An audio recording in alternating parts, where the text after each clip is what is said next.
para teu filho, seu escolhido. Meu Deus, eu peço ao Senhor, meu Pai, porque eu sei que o Senhor já falou com o teu filho nesse lugar. Enquanto ele estiver aqui, Senhor, meu Pai, a tua esposa que está aqui com ele. Senhor, toma os sonhos, os projetos do teu filho. Tudo que ele tem colocado na tua mão, Senhor. Em nome de Jesus. Amém. Saúde, amada igreja, com a paz de Cristo. Amém? Amém. Graças a Deus por Jesus Cristo.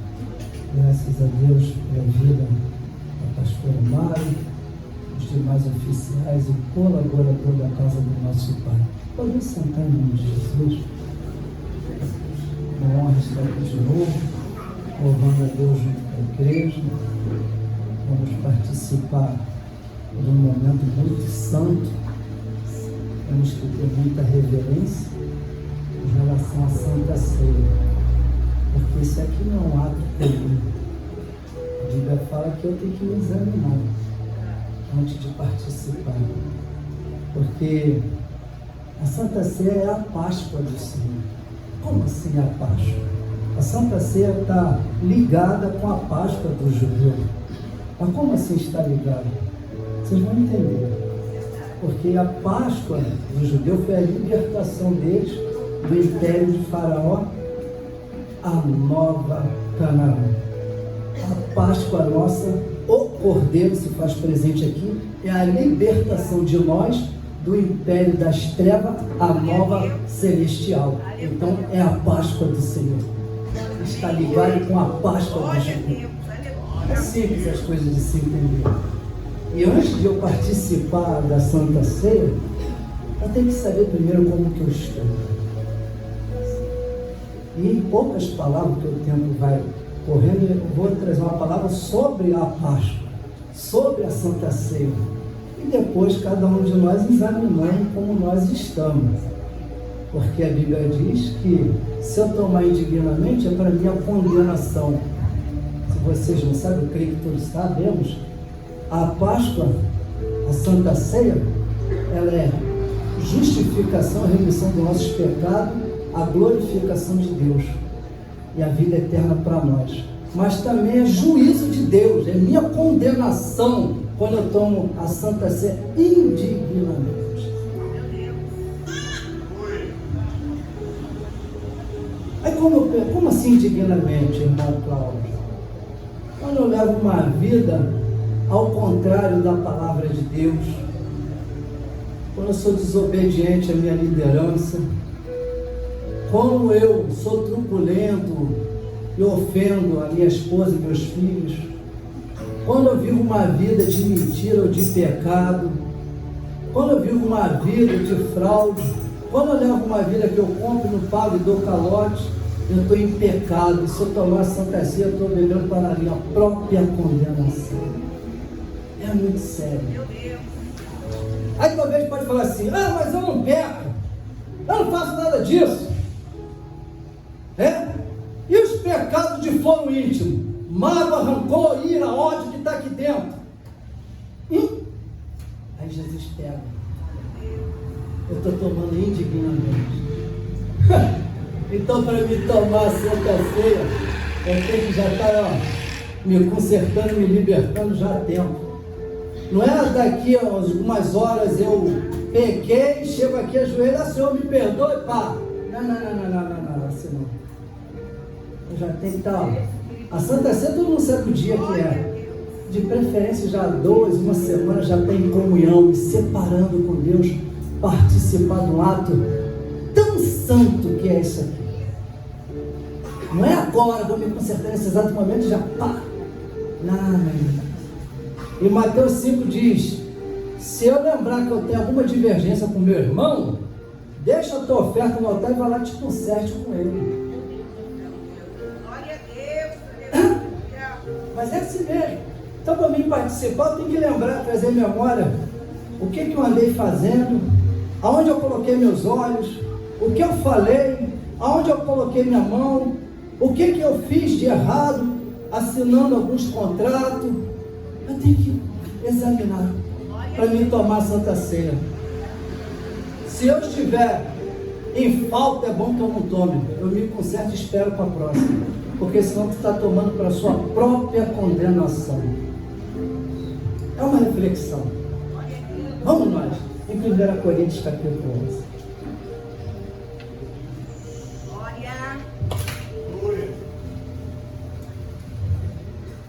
É muito sério.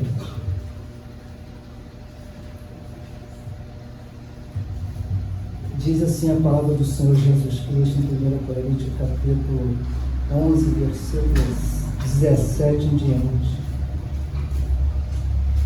Nisto, porém, não vou dizer vós, não vos louvo, porquanto vos ajunteis não para melhor, senão para pior. Porque antes de tudo ouço que, quando vos ajuntais na igreja, há entre vós dissensões, e em parte eu creio, e até importa que haja entre vós heresias, que os que são sinceros se manifestem entre vós, de sorte que, quando vos ajuntais num lugar, não é para comer a ceia do Senhor, porque comendo cada um toma antecipadamente a sua própria ceia, e assim um tem fome e outro embriaga-se. Não tendes porventura casas para comer e para beber?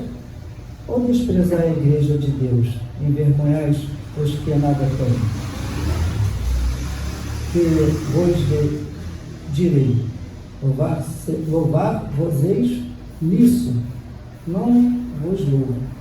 Portanto, porque eu recebi do Senhor o que também vos ensinei, e que o Senhor Jesus, na noite que foi traído, tomou o pão, e tendo dado graças, o partiu e disse: tomai e comei, isto é o meu corpo, que é partido por vós, fazei isto em memória de mim. Aqui é o versículo chave desse texto que a gente está lendo. Semelhantemente também, pois, de cear, tomou o cálice, dizendo: este cálice é o Novo Testamento, no meu sangue, isso, fazei isso todas as vezes em beberdes, em memória de mim. Porque todas as vezes que comerdes este pão e beberdes este cálice, anunciai a morte do Senhor até que venha. Porque quando comer este pão ou beber o cálice do Senhor dignamente, será culpado do corpo, do sangue do Senhor. Examinai-se, pois, o homem a si mesmo. Sabe o que Paulo fala isso? Examinar o homem a si mesmo? Porque nós temos costume de examinar a vida do próximo. E ele não tomou a Santa Ceia, está em pecado, ela não tomou. O que está acontecendo? Toma conta da sua vida, examina a sua e deixa que é de Deus cuida dele. Porque Romanos capítulo 14, 12 diz que eu, Cláudio, vou dar conta de tudo que eu faço aqui. Então não tem que preocupar com a vida do meu irmão alheia. Eu tenho que orientar ele se ele estiver no pecado para ele sair. Agora eu ficar apontando e julgando, isso não compete a mim, compete a Deus. Então Paulo fala: examina tu, Cláudio, a si mesmo, como que está a tua vida para participar da Santa Ceia. Deixa de teu irmão. Isso é um alerta para a igreja. E infelizmente é assim. Não tomou, a Rita começa a falar: não, isso tem pecado. Ah não, por que não tomou? Toma conta da sua. Faça a sua parte. Deixa que ele faz a dele, que ele vai dar conta a Deus no grande dia. Porque o que come e bebe indignamente, come e bebe para a sua própria condenação. Não discernindo o corpo do Senhor, não discernindo o corpo que é santo, 3 vezes santo, e se põe aqui diante de nós. Por causa disso, há entre muito fracos e doentes muitos que dormem. Isso aqui é um eufemismo para não dizer morto. Ele está falando dorme. Porque se não vos julgasse a vós mesmos, não seria julgado. Mas quando somos julgados, somos repreendidos pelo Senhor para não sermos condenados como o mundo. Portanto, meus irmãos, quando vos ajunteis para comer, esperais um pelo outro. Mas se alguém tiver fome, come em casa, para que vos não ajuntei para a condenação. Quanto às demais coisas, ordenarei quando for ter convosco. Igreja, o que eu aprendo disso aqui? Um pouquinho, vou ser bem breve, vai ficar na hora. Como eu falei, isso aqui é a Páscoa do Senhor. Está ligado com a Páscoa do judeu. E isso você pode ler depois lá em Êxodo, capítulo 12, que ali foi quando o povo, os filhos de José e José foram morar no Egito, e ali foi crescendo aquela nação. De 70 pessoas, aproximadamente chegou a 2 milhões de pessoas ali dentro. Ele foi crescendo por causa da profecia que José, da visão que José teve, 7 anos de fome, 7 anos de escassez. Então, teve que todo mundo ir morar lá no Egito, porque ali havia mantimento. Sendo que aquele povo cresceu, José pereceu, veio a morte, aquele faraó também, surgiu outro faraó, a qual não viu o efeito que Deus fazia por intermédio de José. E viu que aquele povo era grande, e falou assim: vou eu escravizar esse povo, vou eu fazer ele uma grande nação, escravizar. E assim foi feito. E Deus levantou Moisés, e ali mandou Moisés lá para falar com o faraó, para libertar o povo, para celebrar uma festa ao Senhor no deserto. E ali Deus enviava Moisés, e ele não ouvia a Moisés. E Deus foi enviando as pragas, como todos nós sabemos. Por último, Deus enviou o quê? O anjo do juízo, a qual um dia também virá sobre nós, aqui a face dessa terra. E ali o anjo do juízo seria a morte, e exterminar todo o primogênito ali do Egito. E Deus mandou o quê? Que o povo pegasse um cordeiro, sem defeito, sem mácula, espergia, botasse numa bacia o sangue e espergia no umbral da porta, para quando o anjo do juízo passasse, não afligisse os filhos do povo de Deus. E assim foi. O anjo do juízo veio e matou todos os primogênitos daquele lugar, inclusive o filho de Faraó. Faraó foi e libertou o povo de Deus. Isso chama Páscoa. E mandou celebrar uma festa no deserto. Que tem a ver, como eu falei, essa aliança nossa aqui. A ceia do Senhor com a Páscoa do judeu é a mesma coisa, cada um que se encontra aqui hoje. Outra hora nós éramos escravos do pecado, aprisionado, servo de Satanás. O que ele mandava fazer, nós fazíamos. Deus separou o cordeiro, não é um cordeiro, é o, e enviou à terra.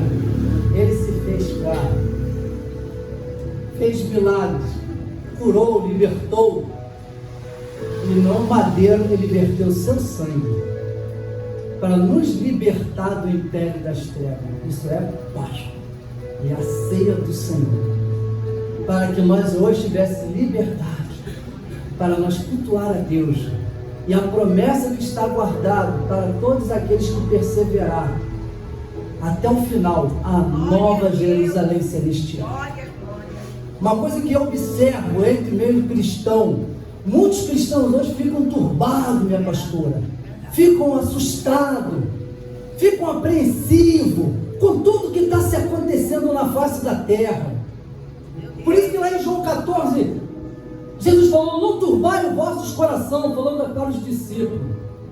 E hoje eu vejo muito cristão com a mente assim turbada, confuso, apreensivo com tudo que está acontecendo na face da terra. Eu tenho uma palavra para mim e para cada um que está aqui: levantai as vossas cabeças, exultai, alegrai, porque vossa redenção está próxima. Tudo que está acontecendo nesse mundo, igreja, toda essa violência, todo esse cenário que está acontecendo, é a volta de Cristo. Por isso que Paulo fala: levantai a vossa cabeça, exultai, se alegrai por tudo que está acontecendo, porque próximo está a vossa redenção.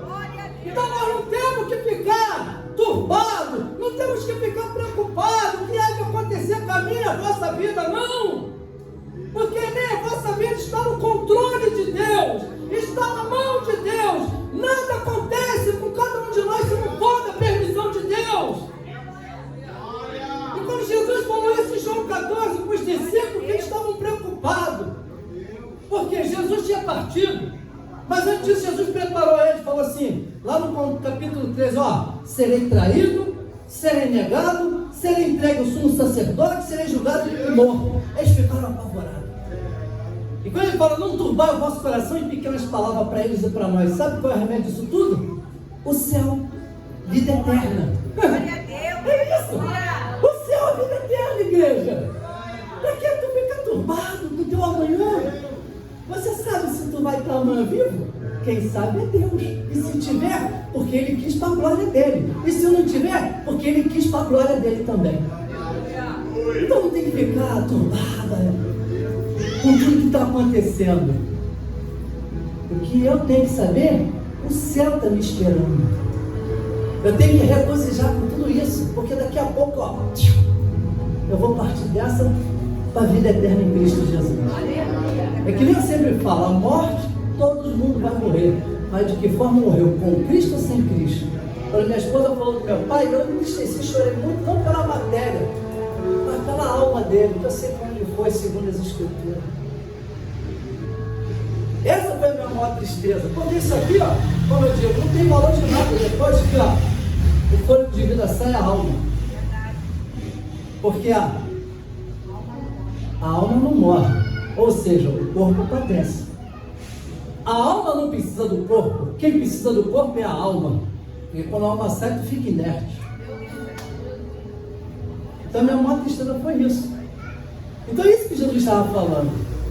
Em relação à ceia aqui, quando Paulo vem narrando aqui com a igreja de Corinto, que foi uma igreja muito complicada de Paulo doutrinar, era uma igreja rebelde, desobediente, era uma igreja obstinada, vivia uma vida ao contrário da palavra, mas era a igreja que tinha os dons carismáticos e disputava entre eles. Mas era uma igreja difícil de ser doutrinada, porque eles eram rebeldes. Era obstinado aquele povo, um povo desobediente. A não ser de tantos problemas que já trazia para Paulo, já estava trazendo problema na Santa Ceia. E hoje não é diferente não. Hoje não é diferente o nosso meio. E Paulo vem trazendo aqui, nisto não porém, não vos dizer-vos, não os ajuntei, porquanto vos ajuntai não para melhor, senão para pior. Por que Paulo falou isso aqui, igreja? Porque naquela época eu estava vendo ali a ceia do Senhor e tinha um evento dentro da igreja. Então quando eles se ajuntaram, Paulo estava repreendendo eles. Vocês não estão se ajuntando para melhor. É como se vê aqui está tendo a ceia. Mas vamos supor que daqui a pouco também vai ter aqui um evento, um jantar, um almoço. Mas a prioridade é a Santa Ceia. Eu tenho que estar focado aqui, ser reverente no corpo e no sangue do Senhor. Era isso que Paulo estava repreendendo eles. Por quê? Porque eles ali, eles se ajuntaram não para cultuar a Deus, não para cear. Uns ali estavam se embriagando, outros estavam comendo demais, outros ali, aqueles que tinham menos, aqueles que tinham mais, não abençoavam os irmãos. Estava havendo dissensão dentro da igreja. E Paulo falou, vocês não estão se ajuntando para melhor. Vocês não estão se ajuntando para adorar e cultuar a Deus e a cear. Vocês estão se ajuntando para pior. Tanto que no versículo 19 fala aqui, até que importa que haja entre vós heresias, e partido, mas que os sinceros se manifestem. Estava havendo partida, repartição dentro da igreja, na hora da Santa Ceia. E Paulo repreendeu eles. Não ajuntei para melhor, vocês estão se ajuntando para pior. Paulo repreendeu a atitude dos irmãos de Corinto. Aí eu pergunto para mim e para a igreja, nós viemos aqui com qual intenção? Qual foi o objetivo de nós estarmos aqui? De só se reunir para ver um ao outro? Não! Nós viemos aqui para reverenciar aquele que é 3 vezes santo, aquele que se doou por mim e por cada um de vós que está aqui. A maior reverência tem que ser para Jesus. Tudo que você veio fazer hoje aqui, quando você sair de casa, tem que se vestir o seu melhor para Jesus. Você tem que dar o seu melhor para Jesus, porque ninguém tinha mérito de estar aqui essa noite. Quanto mais participar desse ato tão aqui, santo e sacro que está aqui acontecendo, daqui a algumas horas. Era isso que Paulo repreendeu. Havia partido, dissensão. E ele falou, vocês não estão se ajuntando para melhor. Não estou agradando dessa ceia de vocês. Deus está rejeitando essa ceia de vocês. E ele vem trazendo mais aqui. Porquanto, aí vem no versículo 22, não tende porventura casa para comer e beber? Ou desprezar a igreja de Deus e vergonhais os que não têm nada? Eles estavam desprezando o que não tinham nada. Ou vós darei, louvar-sois? Nisso não vos louvo, porque eu recebi do Senhor o que eu também vos ensinei, que o Senhor Jesus, na noite que foi traído, tomou o pão. Outra coisa que Paulo traz para eles e traz para nós: a Santa Ceia, ela é corporativo. A Santa Ceia não é individual.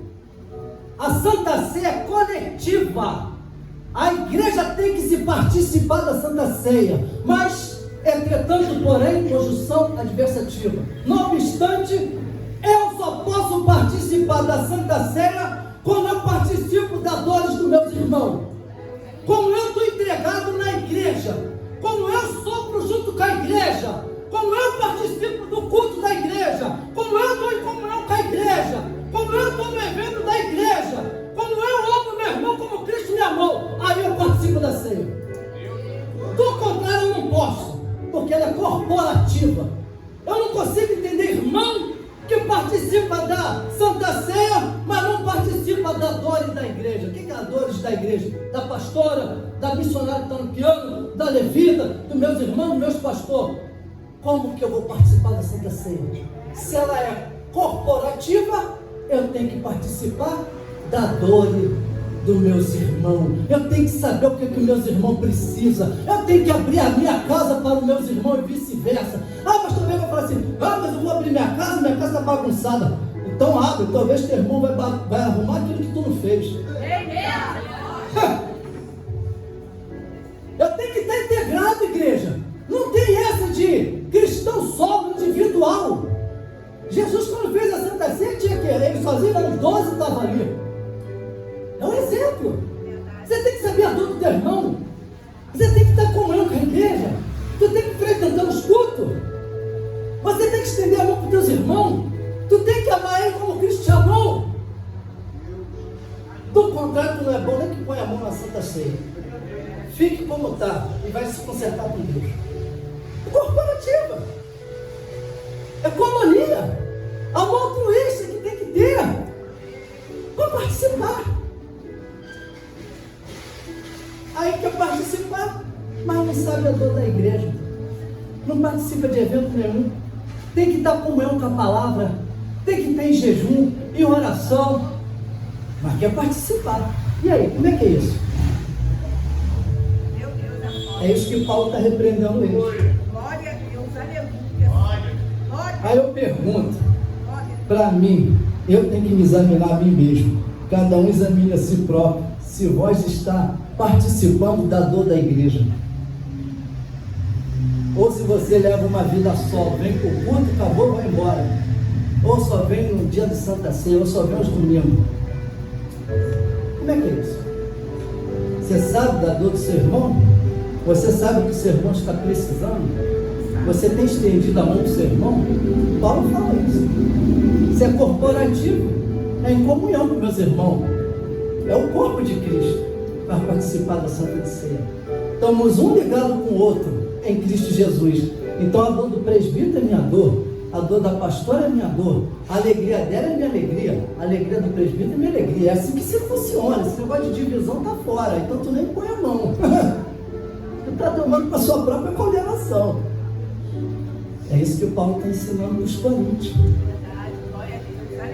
E diz mais, aí diz no versículo 24: ele tendo dado graças, e partiu, e disse: tomai e comei isto, é o meu corpo que é partido por vós, fazei isto em memória de mim.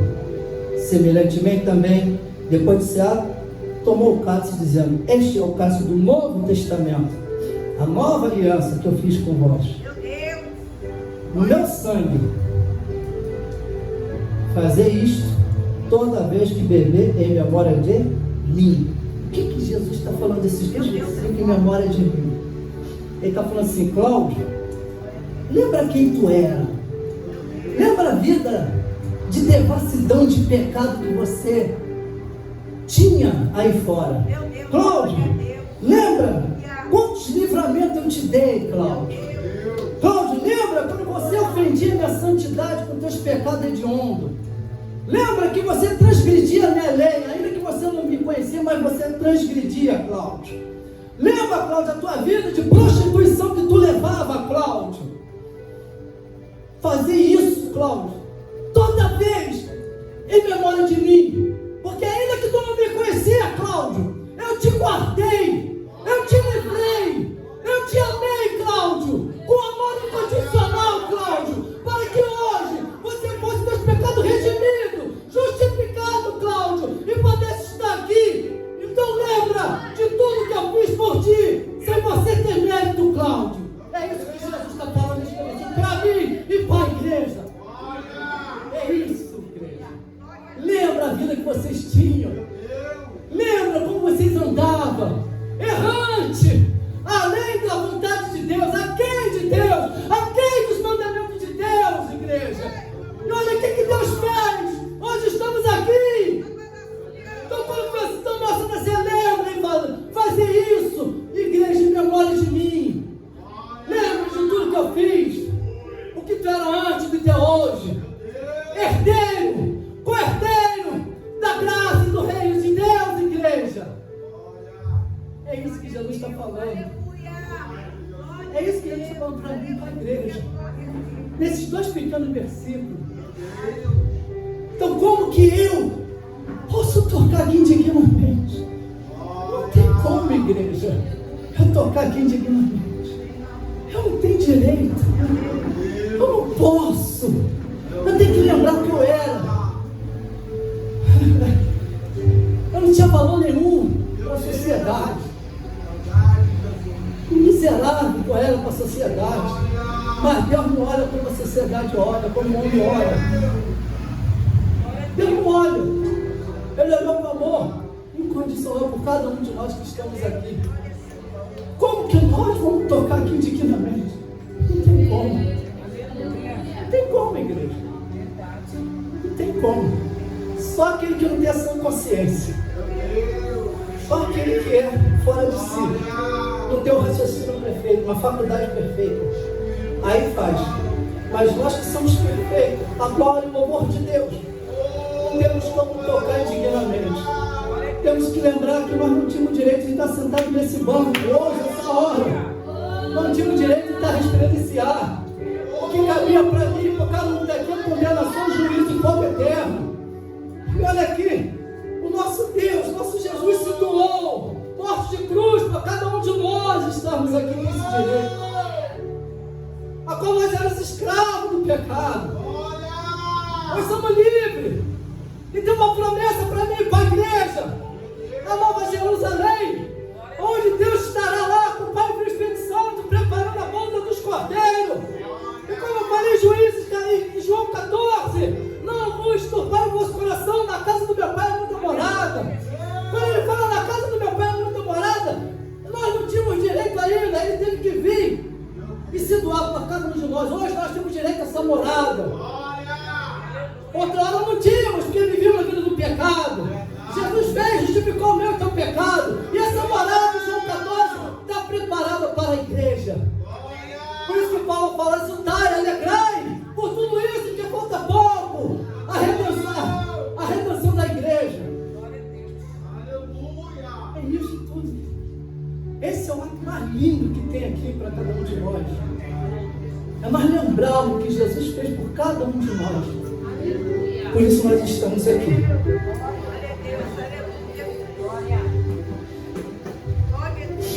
E ele fala, examinai. Não. Ele fala, examinai, Cláudio, pois a si mesmo, e coma deste pão e beba desse cálice. Porque se eu comer indignamente, como eu falei, aqui é vida eterna para cada um de nós. É justificação e remissão dos nossos pecados. Mas também, se eu tomar dignamente, é juízo e condenação para mim mesmo. Então, cada um de nós, nessa manhã, nós viemos examinar como que se está a nossa vida nesse exato momento, que daqui a pouco vai ser servido a Santa Ceia do meu Pai e do vosso Pai Celestial. E para terminar,